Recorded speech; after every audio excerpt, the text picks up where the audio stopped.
What's up everyone, it's Kadi with MoneyVest. So in this video, we are going to be talking about the best balance sheet stocks in the S&P 500. Yeah, so this is going to be a video going over three companies, three stocks in the S&P 500 that have the best balance sheets and specifically have the lowest bankruptcy risk. Because in my opinion, when anybody is doing a fundamental analysis on the company, I think the first thing to evaluate is the financial health of the business. I think that is perhaps the most important thing because that really tells you the overall health of the business before we can talk about the growth and of course the proposition, the opportunity, the potential total addressable market, the products and services. Before all of that, I think it's really important to look at the financial health of any company, because if it doesn't really have a good balance sheet, it doesn't really matter if the growth and everything else is very, very good, because the company may not have enough capital or enough cash to survive or execute well over the long term. So in this video, I want to break down the three that are the top notch, the best in the S&P 500. And I'm also going to go over specific metrics that I look at when we're evaluating the balance sheet of any business. So hope you enjoyed this video. It's going to be both educational and a little bit of analysis as well. Make sure that you drop a like. Don't forget to subscribe to the channel. And also, the first week of the month is here, so definitely do check out the links down below for our Patreon, for our Discord. We'd love to have you on board, and also do connect with me on Instagram. I do post a lot of interesting stories and tips and strategies and polls and reels and videos over there as well. So the link's going to be down below. We'd love to have you on board. So this right here is going to be that spreadsheet. And I've broken it down into, of course, three companies. And we're going to take a look at the cash and investments, how much they have on their balance sheet. Long-term debt, net debt is simply going to be debt minus cash. Then, of course, we've got free cash flow, debt to free cash flow. We got cash to debt, total assets, total liabilities, assets over liabilities, current assets, current liabilities, and current ratio as well. So these I think are some of the most important metrics to look at, because this really helps us understand the overall financial health of the business. There's maybe a couple more. Net debt to EBITDA is another really important metric. Cash per employee is, I think, a very, very important metric. But that is more towards, how well the company has grown. It's cash per employee or debt per employee over time. So those are some of the other metrics that can be looked at from an overall time series standpoint. But if you're looking at the balance sheet and it's a one snapshot of the company's financial health, these right here are the metrics that I will be focusing on when I'm ever analyzing and evaluating any company's balance sheet. So the first one on the list, and they are in no order, like they're not best to worst or worst to best, but these are like literally the three companies. And you may already know, like, of course, you may have guessed these companies already, but the first one on the list is going to be, of course, Apple. The behemoth has a fantastic balance sheet with $162 billion in cash and investments, and long-term debt sitting just shy of $100 billion. And the company obviously has a negative net debt. That's exactly what we want to see, because they've got more cash than debt on the balance sheet at $66.8 billion, $82 billion of free cash flow. So debt to free cash flow is just a little bit over 1.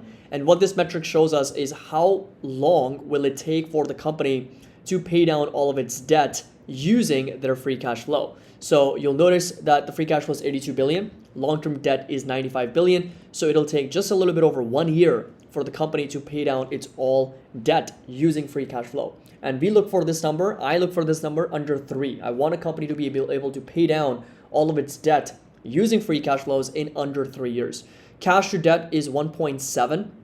So this is, again, more cash than debt on the balance sheet. So this is basically a reciprocal of the negative net debt that we're seeing here. This is debt minus cash, and cash to debt is cash divided by debt. And you get a number that's over 1. That's exactly what we want to see, because the company has more cash than debt on the balance sheet.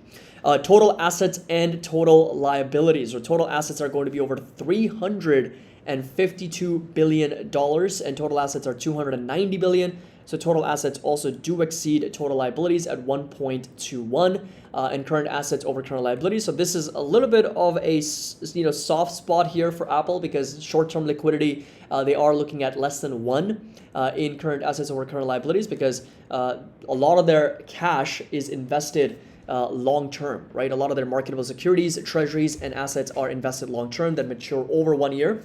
And as a result, current assets are a little bit slightly less than their overall current liabilities.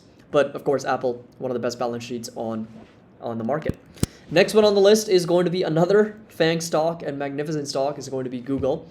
And Google here, very similar to Apple, has a very strong balance sheet, so much so that they've got a negative net debt of about $131 billion with free cash flows of $52 billion and a debt to free cash flow of 0.24, less than 1 year. Literally, it would take them less than half a year to pay down all of their long-term debt, and cash to debt sitting at well over 11.22. Total assets at $365 billion, and total liabilities are about $109 billion here for the company. I just want to double check Google's debt levels here.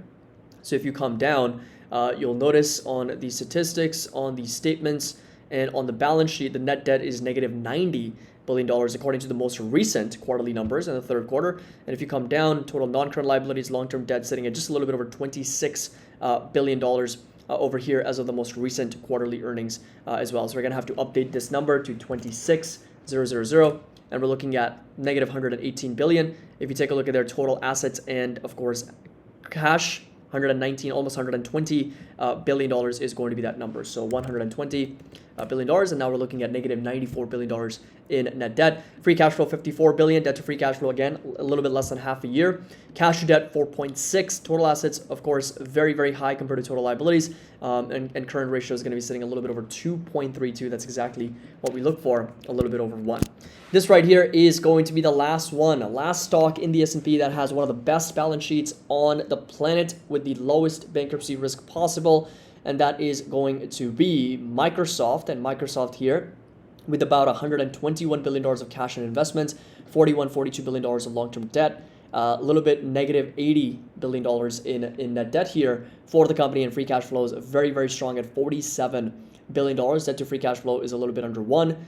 Cash to debt at 2.88, so a little bit under 3. And total assets, of course, exceed total liabilities by 2 times.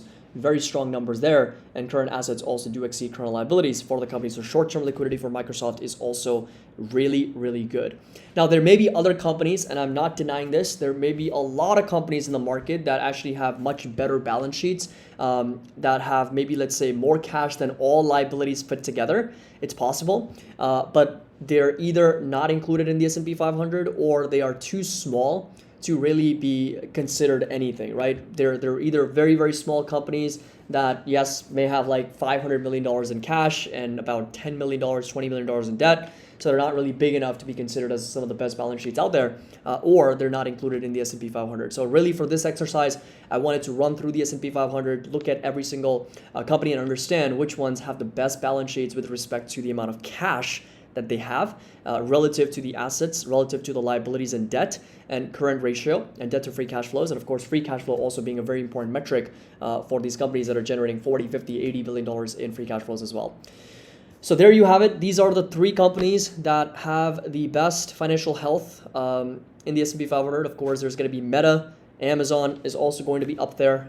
They also do have negative net debt. They also do have more assets, more free cash flow compared to the liabilities and debt. So there's also going to be up there, but just wanted to do the top 3 in the S&P 500 as well. So let me know your thoughts down in the comment section below. But these right here are the metrics that are super important. These are some things that I would really, really be focusing on when I'm looking at financial health of the company. This would be the starting point for any business that I'm analyzing to better understand whether it even has the potential to achieve and execute and be a long-term winner or long-term successful company. Balance sheet will tell you everything to get started. Of course, the other aspect is going to be the growth, the revenue, the earnings, the products and services, the patents, the total addressable market, the customers. Everything else comes second. I think the financial health and balance sheet is very, very important. So hope you all enjoyed this video, found it helpful. Make sure that you drop a like. Don't forget to subscribe to the channel. Link to our Discord, Patreon is going to be down below. Make sure to check that out. First week of the month is the best time to join our Money Invest community. If you have any questions, feel free to reach out. As always, happy investing. I'll see you all in the next video.